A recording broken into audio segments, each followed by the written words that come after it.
Hi ನಮಸ್ಕಾರ. ಅಲ್ಲಿಂದ ನನ್ನ ಕನ್ನಡ ಚಾನಲ್ಗೆ ಸ್ವಾಗತ. ಈ ದಿನ ತುಂಬಾ ರುಚಿಯಾದಂಥ ಬಾದಾಮ್ ಹಲ್ವಾನ ಪರ್ಫೆಕ್ಟಾಗಿ ಯಾವ ರೀತಿ ಮಾಡ್ಬೋದು ಅಂತ ನೋಡೋಣ. ಸರಿಯಾದ ಅಳತೆ ಮತ್ತು ವಿಧಾನದಲ್ಲಿ ಮಾಡಿದ್ರೆ ತುಂಬಾ ರುಚಿಯಾದಂಥ ಬಾದಾಮ್ ಹಲ್ವಾನ ಮನೆಯಲ್ಲೇ ಸುಲಭವಾಗಿ ಮಾಡ್ಕೋಬೋದು. ಸ್ವೀಟ್ ಶಾಪಲ್ಲಿ ಸಿಗೋ ಥರನೇ ತುಂಬಾ ರುಚಿಯಾಗಿ ಬರುತ್ತೆ. ಬಾದಾಮಿ ಹಲ್ವ ಮಾಡೋದಕ್ಕೆ ಹಿಂದಿನ ದಿವಸ ರಾತ್ರಿಯೇ ಬಾದಾಮಿನ ನೆನೆಸಿಡಬೇಕು. ಹಾಗೆ ಮಾಡೋದಕ್ಕಿಂತ ನೆನೆಸಿಟ್ಟು ಮಾಡಿದ್ರೆ ಚೆನ್ನಾಗಿ ಬರುತ್ತೆ. ಈ ಬಟ್ಲಿನಲ್ಲಿ ಎಲ್ಲ ಪದಾರ್ಥಗಳನ್ನೂ ಅಳತೆ ಮಾಡ್ಕೋತಾ ಇದ್ದೀನಿ. ಒಂದು ಬಟ್ಲಿನಷ್ಟು ಬಾದಾಮಿನ ತೊಗೊಂಡಿದ್ದೀನಿ. ನಾವು ಯಾವ ಬಟ್ಲಿನಲ್ಲಿ ಅಳತೆ ಮಾಡ್ತೀವೋ ಅದೇ ಬಟ್ಲಿನಲ್ಲಿ ಎಲ್ಲ ಪದಾರ್ಥಗಳನ್ನೂ ಅಳತೆ ಮಾಡ್ಕೋಬೇಕು. ಇದನ್ನು ರಾತ್ರಿ ಎಲ್ಲ ನೆನೆಸಿಟ್ಟಿದ್ದೆ. ಬೆಳಗ್ಗೆ ನೋಡಿ ಈ ರೀತಿ ಚೆನ್ನಾಗಿ ನೆಂದು ಮತ್ತು ಉಬ್ಕೊಂಬಂದಿರುತ್ತೆ. ಇದ್ರ ಸಿಪ್ಪೆ ಎಲ್ಲ ತೆಗೆದುಬಿಡ್ಬೇಕು. ಅದಕ್ಕೋಸ್ಕರ ಹಾಗೆ ತೆಗಿಯೋಕ್ಕೋದ್ರೆ ಲೇಟ್ ಆಗುತ್ತೆ, ಸರಿಯಾಗಿ ಬರೋದಿಲ್ಲ. ಅದಕ್ಕೆ ಇದನ್ನು ಸ್ಟವ್ ಮೇಲೆ ಇಟ್ಬಿಟ್ಟು ನೀರು ಚೆನ್ನಾಗಿ ಬಿಸಿ ಆಗಬೇಕಷ್ಟೇ, ಜಾಸ್ತಿ ಕುದಿಸೋದಕ್ಕೆ ಹೋಗಬಾರ್ದು.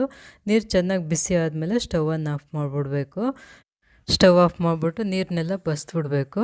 ಇದನ್ನು ಜಾಸ್ತಿ ಬೇಯಿಸೋದಕ್ಕೆ ಹೋಗಬಾರ್ದು. ಬೇಯಿಸಿದ್ರೆ ಹಲ್ವ ಟೇಸ್ಟ್ ಚೇಂಜ್ ಆಗುತ್ತೆ ಮತ್ತು ಕಲ್ಲರು ಅಷ್ಟೇ ಬಾದಾಮಿದು ಚೇಂಜ್ ಆಗುತ್ತೆ. ನೀರು ಬಸ್ತಿದ್ದಾದಮೇಲೆ ಒಂದು ನ್ಯಾಪ್ಕಿನ್ ಮೇಲೆ ಹಾಕ್ತಾಯಿದ್ದೀನಿ. ಇದು ಬಿಸಿ ಇರುವಾಗಲೇ ಸಿಪ್ಪೆನೆಲ್ಲ ತೆಗೆದುಬಿಡ್ಬೇಕು. ಈ ರೀತಿ ಬಿಸಿ ಮಾಡೋದ್ರಿಂದ ಸಿಪ್ಪೆ ಈಸಿಯಾಗಿ ಬಂದುಬಿಡುತ್ತೆ. ನೋಡಿ ಎಷ್ಟು ಈಸಿಯಾಗಿ ಬರುತ್ತೆ. ಎಲ್ಲ ಸಿಪ್ಪೆನೂ ತೆಗೆದುಕೊಂಬಿಡ್ಬೇಕು ಕ್ಲೀನಾಗಿ.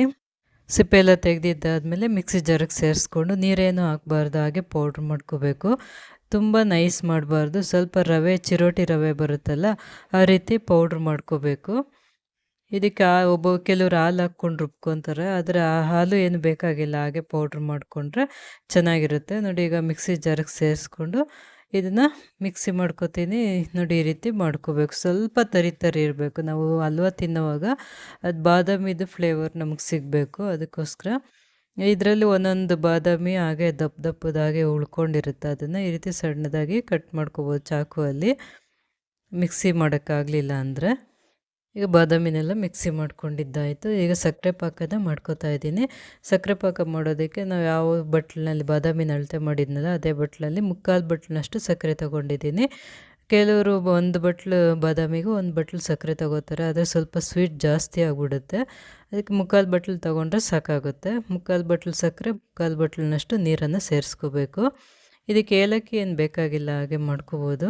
ಸ್ಟವ್ ಮೇಲೆ ಇಟ್ಬಿಟ್ಟು ಒಂದು ಸ್ವಲ್ಪ ಕುದಿಸ್ಕೋಬೇಕು. ತುಂಬ ಪಾಕ ಏನು ತೆಗಿಯೋದೇನು ಬೇಕಾಗಿಲ್ಲ ಇದಕ್ಕೆ. ಸಕ್ಕರೆ ಎಲ್ಲ ಕರಗಿದ ಮೇಲೆ 1 ನಿಮಿಷ 2 ನಿಮಿಷ ಕುದಿದ್ರೆ ಸಾಕಾಗುತ್ತೆ. ಇದು ಸಕ್ಕರೆ ಪಾಕ ರೆಡಿ ಆದಮೇಲೆ ಸ್ಟವ್ ಆಫ್ ಮಾಡಿಬಿಟ್ಟು ಇದು ಪೂರ್ತಿಯಾಗಿ ತಣ್ಣಕ್ಕಾಗೋದಕ್ಕೆ ಬಿಡಬೇಕು. ಬಾದಾಮ್ ಹಲ್ವ ಮಾಡೋದಕ್ಕೆ ಬಾಣಲಿಯಲ್ಲಿ 4 ಟೇಬಲ್ ಸ್ಪೂನಷ್ಟು ತುಪ್ಪನ ಸೇರಿಸ್ತಾ ಇದ್ದೀನಿ. ಅದೇ ಬಟ್ಲಿನಲ್ಲಿ ಅಳತೆ ಮಾಡೋದಾದರೆ ಅರ್ಧ ಬಟ್ಲಿನಷ್ಟು ತುಪ್ಪ ಬೇಕಾಗುತ್ತೆ. ತುಪ್ಪ ಸೇರಿಸಿದ್ಮೇಲೆ ಸ್ವಲ್ಪ ಬಿಸಿ ಆದಮೇಲೆ ಇದಕ್ಕೆ 1 ಟೀ ಸ್ಪೂನಷ್ಟು ಗೋಧಿ ಹಿಟ್ಟನ್ನು ಸೇರಿಸ್ತಾ ಇದ್ದೀನಿ. ಗೋಧಿ ಹಿಟ್ಟು ಸೇರಿಸೋದ್ರಿಂದ ಹಲ್ವ ಬೈಂಡಿಂಗ್ ಚೆನ್ನಾಗಾಗುತ್ತೆ. ಇದನ್ನು ಫ್ಲೇಮ್ನ ಸಿಮ್ನಲ್ಲಿ ಇಟ್ಕೊಂಡು ಸ್ವಲ್ಪ ಚೆನ್ನಾಗಿ ಕೆಂಪಕ್ಕಾಗೋವರೆಗೂ ಫ್ರೈ ಮಾಡ್ಕೊಬೇಕು ತುಪ್ಪದಲ್ಲಿ. ಗೋಧಿ ಹಿಟ್ಟದು ಕಲರ್ ಚೇಂಜ್ ಆಗುತ್ತೆ, ಡಾರ್ಕ್ ಆಗ್ತಾ ಬರುತ್ತೆ, ಅಲ್ಲಿವರೆಗೂ ಹುರ್ಕೋಬೇಕು. ನೋಡಿ ಈಗ ಇಷ್ಟು ಮಾತ್ರ ಆದರೆ ಸಾಕು. ಈಗ ಮೊದಲೇ ರುಬ್ಬಿಟ್ಕೊಂಡಿದ್ದಲ್ಲ ಬಾದಾಮಿನ, ಅದನ್ನು ಸೇರಿಸ್ತಾ ಇದ್ದೀನಿ. ಬಾದಾಮಿ ಸೇರಿಸಿದ್ಮೇಲೆನೂ ಅಷ್ಟೇ ಫ್ಲೇಮ್ನ ಲೋ ಟು ಮೀಡಿಯಮ್ ಫ್ಲೇಮ್ ಇಟ್ಕೊಂಡು ಹುರ್ಕೋಬೇಕು. ಹೈ ಫ್ಲೇಮ್ ಇಟ್ಟು ಹುರಿದ್ರೆ ಕಪ್ಪಕ್ಕಾಗ್ಬಿಡುತ್ತೆ, ಚೆನ್ನಾಗಿರೋದಿಲ್ಲ. ಅದಕ್ಕೆ ಲೋ ಫ್ಲೇಮ್ ಇಟ್ಕೊಂಡೆ ಚೆನ್ನಾಗಿ ಒಂದು 15ರಿಂದ 20 ನಿಮಿಷ ಚೆನ್ನಾಗಿ ಹುರ್ಕೋಬೇಕು. ಹುರಿದಂಗೆಲ್ಲ ಕಲರ್ ಚೇಂಜ್ ಆಗ್ತಾ ಹೋಗುತ್ತೆ. ನೋಡಿ ಬಾದಾಮಿ ಕಲರ್ ಬರುತ್ತೆ, ಅಲ್ಲಿವರೆಗೂ ಹುರ್ಕೊಬೇಕು. ಚೆನ್ನಾಗಿ ಹುರಿದ್ರೇ ಅಲ್ವಾ ಟೇಸ್ಟ್ ಬರೋದು. ನೋಡಿ ಇಷ್ಟು ಮಾತ್ರ ಹುರ್ಕೊಂಡ್ರೆ ಸಾಕು. ಈಗ ಹುರಿದಿದ್ದೆಲ್ಲ ಆಗಿದೆ. ಇದಕ್ಕೆ ಸಕ್ಕರೆ ಪಾಕ ಮೊದಲೇ ಮಾಡಿಟ್ಕೊಂಡಿದ್ನಲ್ಲ ಅದನ್ನು ಸೇರಿಸ್ಕೋಬೇಕು. ಇದು ಪೂರ್ತಿ ತಣ್ಣಕ್ಕಾದ್ಮೇಲೆ ಸೇರಿಸ್ಕೋಬೇಕು. ಸಕ್ಕರೆ ಪಾಕ ಹಾಕಿದ್ಮೇಲೆ ಫ್ಲೇಮ್ನ ಮೀಡಿಯಮಲ್ಲಿ ಇಟ್ಕೊಂಡು ಇನ್ನು ಸ್ವಲ್ಪ ಹೊತ್ತು ಸಕ್ಕರೆ ಎಲ್ಲ ಕರಗಿ ಚೆನ್ನಾಗಿ ಗಟ್ಟಿ ಆಗ್ತಾ ಬರುತ್ತೆ, ಅಲ್ಲಿವರೆಗೂ ಫ್ರೈ ಮಾಡ್ಕೋಬೇಕು. ಈಗ 1 ಟೇಬಲ್ ಸ್ಪೂನಷ್ಟು ತುಪ್ಪನ ಸೇರಿಸ್ತಾ ಇದ್ದೀನಿ. ಸಕ್ಕರೆ ಪಾಕ ಹಾಕಿದ್ಮೇಲೆ ತೆಳುವಾಗುತ್ತೆ. ಆಮೇಲೆ ಫ್ಲೇಮ್ ಇಟ್ಕೊಂಡು ಮೀಡಿಯಮಲ್ಲೇ ಸ್ವಲ್ಪ ಹೊತ್ತು ಹಾಗೆ ತಿರುಗಿಸ್ಕೊಡ್ತಾ ಇರಬೇಕು, ಬಿಡಬಾರ್ದು. ಬಿಟ್ಟರೆ ತಳ ಹತ್ಬಿಡುತ್ತೆ. ಅದಕ್ಕೆ ತಿರುಗಿಸ್ತಾ ಇದ್ದಂಗೆಲ್ಲ ಸ್ವಲ್ಪ ಗಟ್ಟಿ ಆಗ್ತಾ ಬರುತ್ತೆ.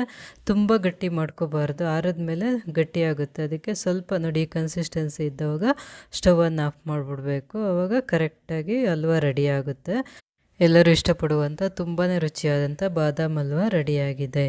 ಈ ವಿಡಿಯೋ ಇಷ್ಟವಾದಲ್ಲಿ ಲೈಕ್ ಮಾಡಿ, ಕಮೆಂಟ್ ಮಾಡಿ, ಶೇರ್ ಮಾಡಿ, ಸಬ್ಸ್ಕ್ರೈಬ್ ಮಾಡಿ.